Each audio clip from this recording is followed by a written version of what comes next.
चलिए बढ़ते हैं आगे और अब नजर डालेंगे विस्तार पूर्वक महासंग्राम 2023 की खबरें यानी चुनावी खबरों पर।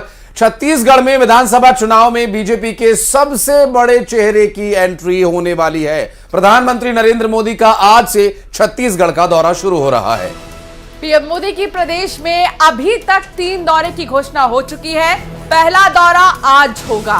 पीएम मोदी कांकेर में आज चुनावी रैली करेंगे। कांकेर की रैली के लिए मोदी दोपहर 2 बजे रायपुर एयरपोर्ट पहुंचेंगे।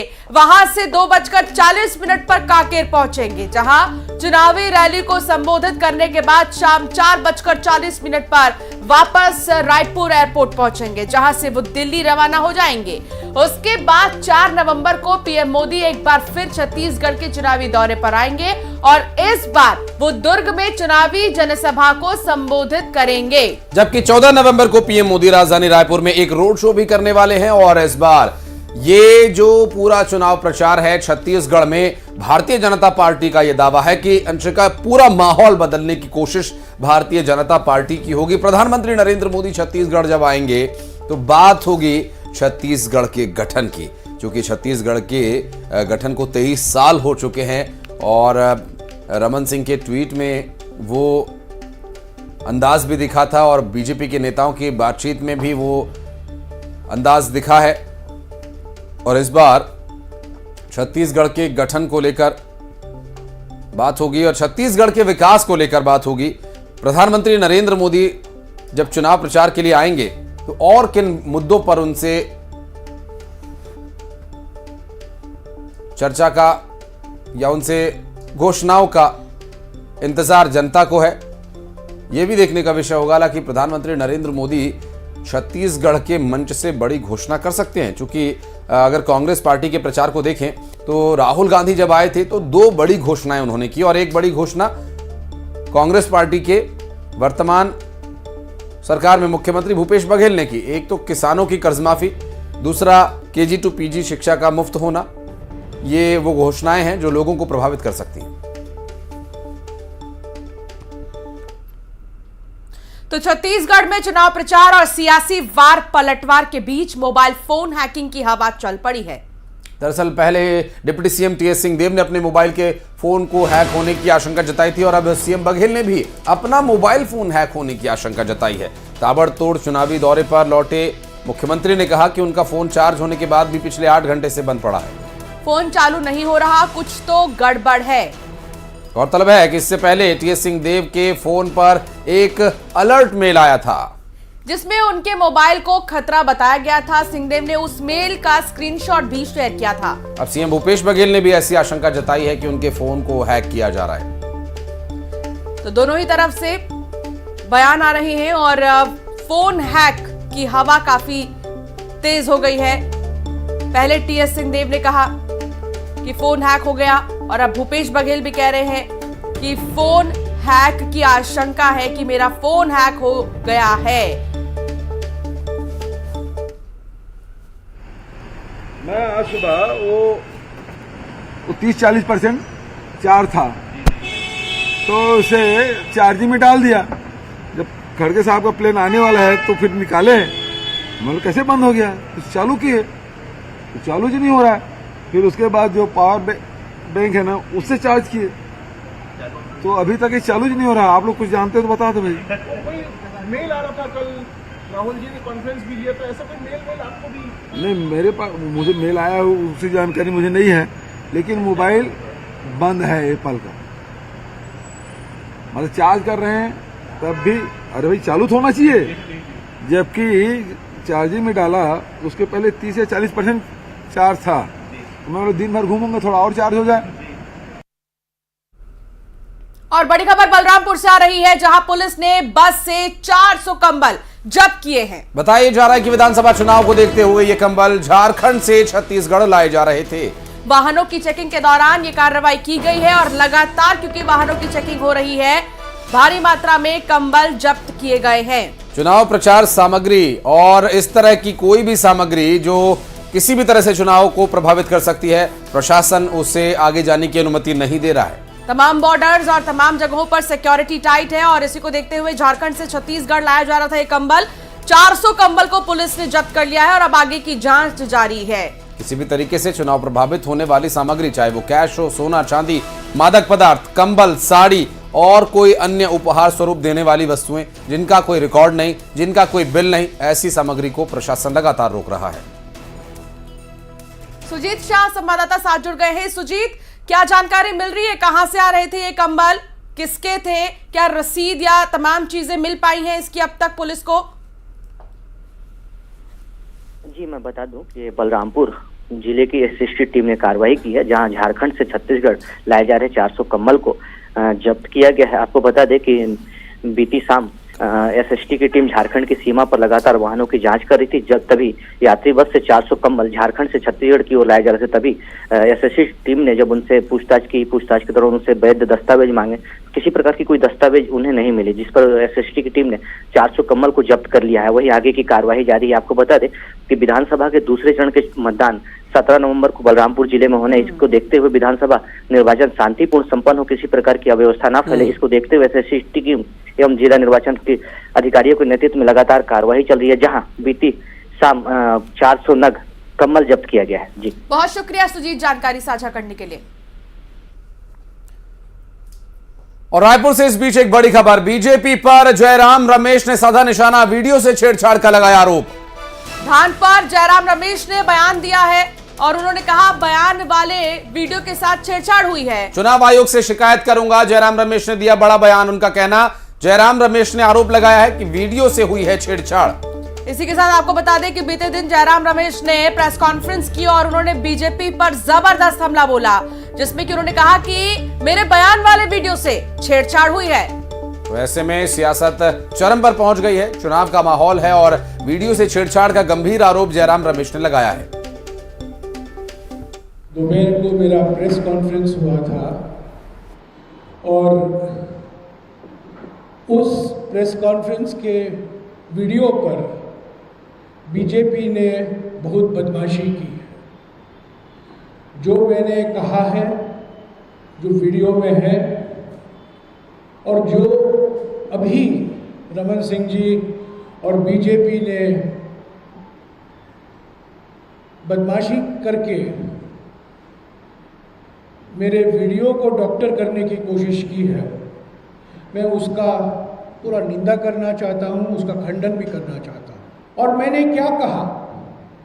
मैंने कहा छत्तीसगढ़ में अगर केंद्र सरकार की ओर से घोषित किया गया है कि 2200 रुपया प्रति क्विंटल एमएसपी होगा, तब छत्तीसगढ़ में खरीद 2800 रुपये प्रति क्विंटल पर होगा, क्योंकि राज्य सरकार की ओर से, कांग्रेस सरकार की ओर से 600 रुपया प्रति क्विंटल अधिक इनपुट सब्सिडी दिया जाता है किसानों। और धान को लेकर सीएम बघेल ने भी केंद्र सरकार और बीजेपी पर निशाना साधा है।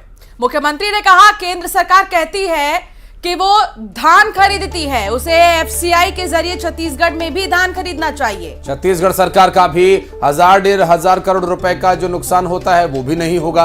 किसानों को पैसा देने के लिए हमें कर्ज लेना पड़ता है, ये कहा जा रहा है। जयराम रमेश के बाद भूपेश बघेल ने बीजेपी और केंद्र की सरकार पर साधा निशाना। स्थापना दिवस की सबको बधाई, शुभकामनाएं। 1 नवंबर से 20 क्विंटल धान खरीदी शुरू हो चुका है, उसके भी किसानों को बधाई। सीधी बात में पहले भी बोला था, यदि प्रधानमंत्री जी कहते हैं या भारतीय जनता पार्टी के लोग कहते हैं कि धान हम खरीदते हैं, तो एक छोटा सा आर्डर निकालना है। जैसे पंजाब में एफसीआई खरीदती है, वैसे यहाँ भी छत्तीसगढ़ के धान एफसीआई खरीद ले। हमको जो 1000, 1500, 2000 करोड़ रुपए का नुकसान होता है वो हमारा तो बच जाएगा। तो सीएम भूपेश बघेल ने जैसे ही धान खरीदी पर केंद्र सरकार को घेरा, बीजेपी को घेरा, विपक्ष की तरफ से पलटवार आया। और प्रदेश बीजेपी के अध्यक्ष अरुण साहब ने कहा कि धान खरीदी पर भूपेश बघेल साफ झूठ बोल रहे हैं। धान की कीमत को लेकर झूठ बोला जा रहा है। जिस वीडियो के साथ जयराम रमेश छेड़छाड़ का आरोप लगा रहे हैं, उसी बयान वाले वीडियो का हवाला देकर अरुण साहब ने कांग्रेस पर हमला बोला। तो दोनों तरफ से हमले धान खरीदी को लेकर, और ऐसे में लक्ष्य बहुत बड़ा रखा गया है राज्य सरकार की तरफ से कि भारी मात्रा में धान खरीदी इस बार होगी, लेकिन अब उसी धान खरीदी को लेकर राजनीति चरम पर है।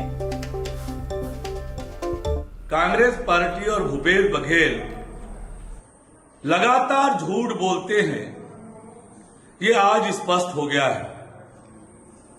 धान की कीमत पर लगातार उन्होंने छत्तीसगढ़ के किसानों से झूठ बोला है।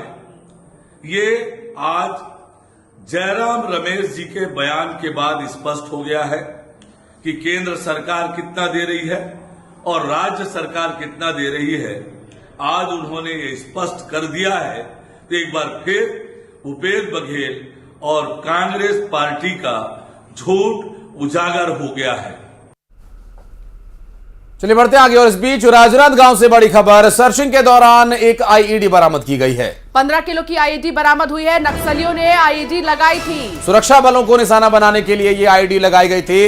ये मलैदा बकरकट्टा सड़क के किनारे आईईडी बरामद हुई है। जिला पुलिस, बीएसएफ, आईटीबीपी और तमाम जवान यहां पर मौजूद थे, जिन्हें सफलता मिली है आखिरकार। खैरागढ़ जिले के मलैदा बेस कैंप के जंगल का ये पूरा मामला है। तस्वीरें भी अंशिका अपने दर्शकों को दिखा देते हैं। और यहाँ पर जो आईईडी प्लांट किया गया था उसे डिटेक्ट किया गया है। और एक बहुत ही संवेदनशील ये विस्फोटक होता है, जो कि ऐसे जवानों को, जो सर्च पर निकली हुई पार्टीज होती हैं, उनको निशाना बनाने के लिए, उन पर घात लगाकर हमला करने के लिए इस तरह की आईईडी प्लांट की जाती हैं। बिल्कुल, एक तरफ चुनाव नजदीक है, 2 चरणों में छत्तीसगढ़ में चुनाव होने हैं, 7 और 17 को। उससे पहले लगातार सर्च ऑपरेशन पुलिस का जारी है। पुलिस की मुस्तैदी ही है जो आखिरकार आईईडी का पता लगा लिया गया। नक्सलियों ने जो आईईडी लगाई थी उसे नष्ट कर दिया गया है।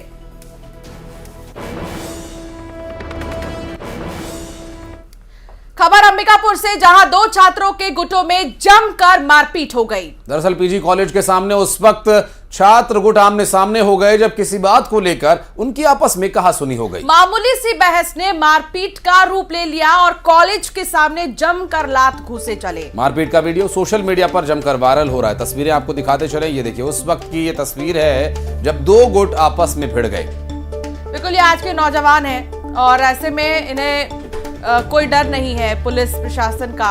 अपने आप ही अपने हाथों में ये कानून ले लेते हैं और न्याय सड़क पर ही करने लगते हैं। और ऐसे में मामूली बात पर ये मामूली कहासुनी मारपीट में तब्दील हो गई। छात्रों के 2 गुटों में जमकर बीच सड़क पर मारपीट हुई। पीजी कॉलेज के छात्रों के बीच मारपीट का ये मामला, किसी बात को लेकर विवाद हुआ था और ऐसे में मारपीट हो गई। और उसका वीडियो सामने आने के बाद से ये जानकारी सामने आई। और छात्रों के बीच मारपीट के कारण को हालांकि अभी तक स्पष्ट नहीं किया जा सका है। किसी बात को लेकर विवाद हुआ था और जमकर लात घूसे चले कॉलेज के बाहर।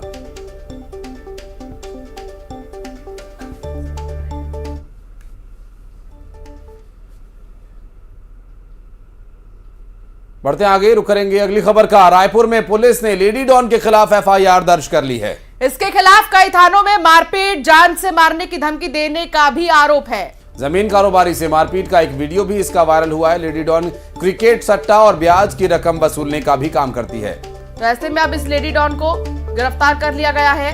अब ये लेडी डॉन नहीं डरा धमका सकेगी किसी को, क्योंकि अब ये पुलिस के शिकंजे में है। दरअसल लेडी डॉन के खिलाफ मामला दर्ज हुआ है और अभी गिरफ्तारी को लेकर जो प्रयास चल रहे हैं उसमें देखने का विषय होगा। मारपीट और हत्या की धमकी देने वाला ये मामला है। क्रिकेट सट्टा, ब्याज वसूलना, मारपीट करना, लोगों को धमकाना, लेडी डॉन के खिलाफ एफआईआर दर्ज कर ली गई है। हालांकि एक वीडियो भी वायरल हो रहा है जिसमें लेडी डॉन की दबंगई देखने को मिल रही है। मारपीट, हत्या की धमकी देने का मामला फिलहाल दर्ज किया गया है। सट्टा, क्रिकेट सट्टा, ब्याज की रकम वसूलने का भी इस पर आरोप क्योंकि लग रहा है, इसलिए एफआईआर दर्ज कर ली गई है। और तस्वीर ये सामने आई, रायपुर से लेडी डॉन पर शिकंजा कसा गया है। और दरअसल अंशिका, आरोप इस महिला पर कई और गंभीर हैं, जहां इस पूरे मामले में अब शिकंजा कसने की तैयारी है। एफआईआर तो दर्ज हो गई है और कार्रवाई आगे क्या कुछ रहेगी ये भी देखने का विषय होगा। लोगों को डराने, धमकाने, मारपीट करने और मारपीट करने के अलावा सट्टा लगाना, क्रिकेट बैटिंग करना, ये सब इसके काम रहे हैं, ऐसा इस पर आरोप है। कई थानों में इसके खिलाफ अब तक मामले दर्ज हो चुके हैं।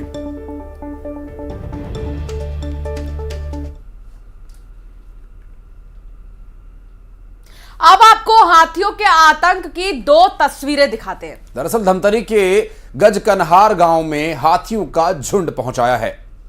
हाथी फसल को नुकसान पहुंचा रहे हैं, ग्रामीणों में डर का माहौल है। और वन अमला हाथियों पर नजर बनाए हुए ताकि उनको ग्रामीणों से दूर रखा जा सके। अधिकारियों ने आसपास के 13 गांवों में हाई अलर्ट जारी किया है। कोरिया में भी हाथियों का झुंड पहुंचने से ग्रामीणों में डर है। यहाँ भी हाथियों ने फसलों को रौंदा, खेतों में नुकसान पहुंचाया। हाथियों ने खड़गवा वन परिक्षेत्र स्थित देवाडांड बीट में बनाया अपना डेरा और ऐसे में ग्रामीण इससे सबसे ज्यादा परेशान हैं। जंगली हाथियों के आ जाने से ग्रामीणों में भय का माहौल है और फसलों को नुकसान पहुंचा रहे हैं जंगली हाथी। देखिए तस्वीर आपको दिखा रहे हैं हाथियों का यह दल जो लगातार फसलों को नुकसान पहुंचा रहा है और ग्रामीण सबसे ज्यादा परेशान है।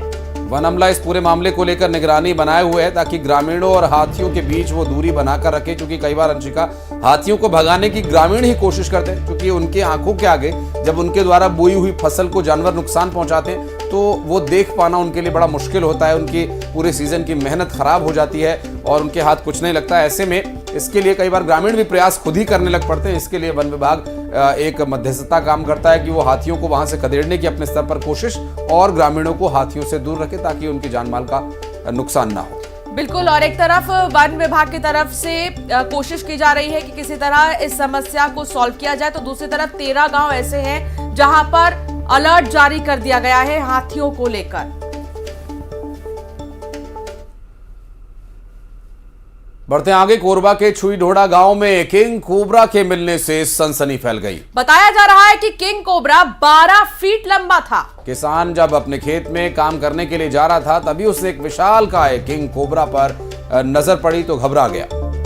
मौके पर पहुंची रेस्क्यू टीम ने सांप को रेस्क्यू कर घने जंगल में छोड़ दिया है। इसका वीडियो आप देख रहे हैं अपने टेलीविजन स्क्रीन पर। ये किंग कोबरा जो कि 12 फीट लंबा है, हालांकि इसे स्नेक कैचर ने पकड़ लिया है और ग्रामीणों की भीड़ यहां पर लग गई। छुईढोड़ा गांव में इतवारी सिंह करके ग्रामीण हैं, उनके बाड़ी में एक किंग कोबरा देखा गया।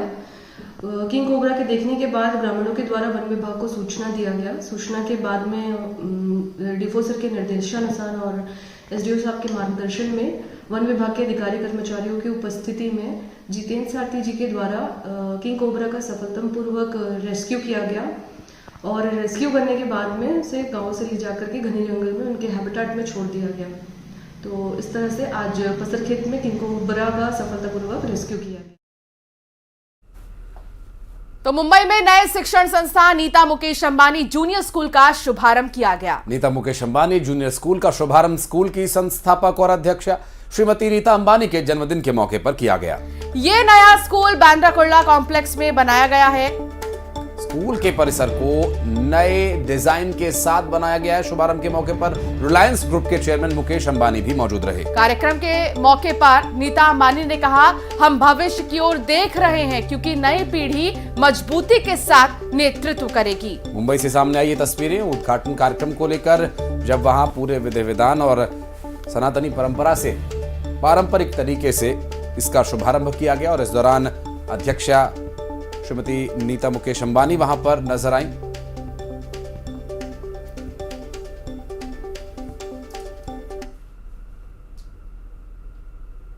और इसी के साथ इस बुलेटिन में इतना ही। आगे भी खबरें जारी रहेंगी, आप बने रहिए हमारे साथ।